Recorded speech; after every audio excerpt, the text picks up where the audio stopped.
एक phone call आई, अगले 10 minute में योगी ने लिया ऐसा जबरदस्त फैसला कि कानपुर को पंजाब और कश्मीर बनाने वाले बिल से खींचकर निकाल लिए गए। जिस तकनीक से बेकनगंज के गुनहगारों को पकड़ा गया उसके बारे में जानेंगे तो आप भी बोल उठेंगे, सैल्यूट है योगी सर की खाकी को। कानपुर की डीएम एक्शन में थी, एसएसपी एक्शन में थे, योगी तक खबर गई, एक आदेश आया और फौरन लखनऊ से चल पड़ा एक धाकड़ ऑफिसर। ये सब कुछ इतना तेज हो रहा था कि किसी को खबर तक नहीं लगी। असली मास्टरमाइंड यूट्यूब चैनल चलाते थे, बैठे थे लखनऊ में, लेकिन कानपुर में ईंट फेंकने वालों को ऑपरेट कर रहे थे। उन्हें लगा चलो बच गए।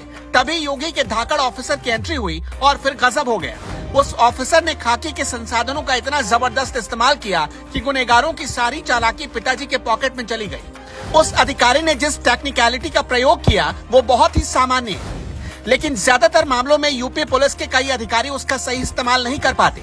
अगले 3 मिनट में आपको यही समझाने वाले हैं कि योगी के पास जैसे ही बेकनगंज की खबर आई, अगर उसके अगले 10 मिनट में वो एक्शन नहीं लेते तो कानपुर की तस्वीर अलग हो जाती। शायद उसे कश्मीर या पंजाब बनाने की तैयारी थी। योगी आदित्यनाथ सरकार का मतलब ही है जीरो टॉलरेंस, यानी यहाँ बचने का कोई दूसरा रास्ता नहीं है। जैसा करोगे उसे भरना ही पड़ेगा और फौरन भरना पड़ेगा। योगी आदित्यनाथ के पास दोपहर में खबर पहुंची, योगी ने फौरन पुलिस मुख्यालय के एक बड़े अधिकारी को फोन मिलाया, फिर अगले 1.5 घंटे में फैसला ले लिया गया। कानपुर मामले की जांच के लिए लखनऊ से एनकाउंटर स्पेशलिस्ट अजय पाल शर्मा को भेजा गया। शुक्रवार की रात को अजय पाल कानपुर पहुंच गए और रात में ही अफसरों के साथ बैठक शुरू कर दी। शुक्रवार रात से लेकर शनिवार सुबह तक इलाके का भ्रमण करते रहे। देर रात तक उनकी मॉनिटरिंग में ही आरोपियों के खिलाफ एक ऑपरेशन शुरू किया गया। अजय पाल शर्मा ने सबसे पहले ह्यूमन इंटेलिजेंस को एक्टिवेट किया। इसके चंद घंटों के बाद रिजल्ट योगी सरकार की टेबल पर था। बेकनगंज मामले का एक आरोपी जावेद अहमद यूट्यूब चैनल चलाता था और लखनऊ के हजरतगंज में उसका ऑफिस था। इसी ऑफिस में सारे बेकनगंज के आरोपी छिपे थे। हयात जफर हाशमी जो कि मुख्य साजिशकर्ता था, जावेद अहमद खान, मोहम्मद राहिल और मोहम्मद सुफियान। इनके जरिए बाकी 35 आरोपियों की पहचान हुई। अब तक कुल 3 प्राथमिकी दर्ज हुई है, जिसमें 2 प्राथमिकी खाकी ने ही दर्ज की है, जबकि तीसरा यतीम खाना के पास चंदेश्वर हाते में रहने वाले लोगों ने दर्ज करवाई है।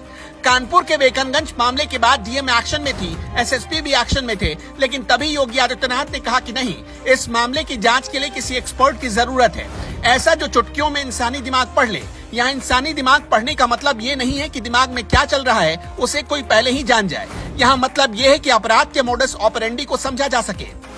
अब आपको ये भी समझना पड़ेगा कि जिस तकनीक यानी ह्यूमन इंटेलिजेंस का इस्तेमाल हुआ, आखिर वो होता क्या है। ह्यूमन इंटेलिजेंस को आप सुपर जीनियस कह सकते हैं, खाकी की भाषा में इसे मुखबिर भी कहा जाता है। इसमें अधिकारी अपने विवेक और अनुभवों का इस्तेमाल करते हैं। इसमें किसी अपराध के मोडस ऑपरेंडी का पता लगाया जाता है, फिर उसके आधार पर तय किया जाता है कि अपराधी किस हद तक सोच रहा होगा और उस पर रिएक्ट कर रहा होगा।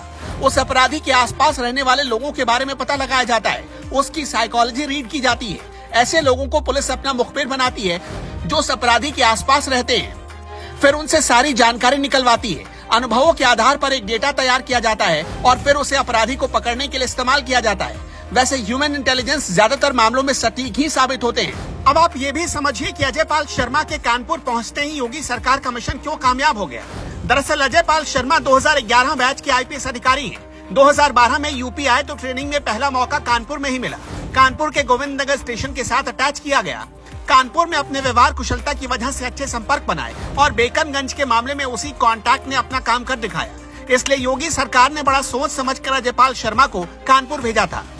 योगी सरकार के इस धाकड़ ऑफिसर की जाबाजी, सोच और फौरन रिजल्ट देने की क्षमता पर आपका क्या कहना है? उसके स्टाइल पर आप क्या कहना चाहते हैं? हमें कमेंट बॉक्स में अपनी राय जरूर बताइएगा।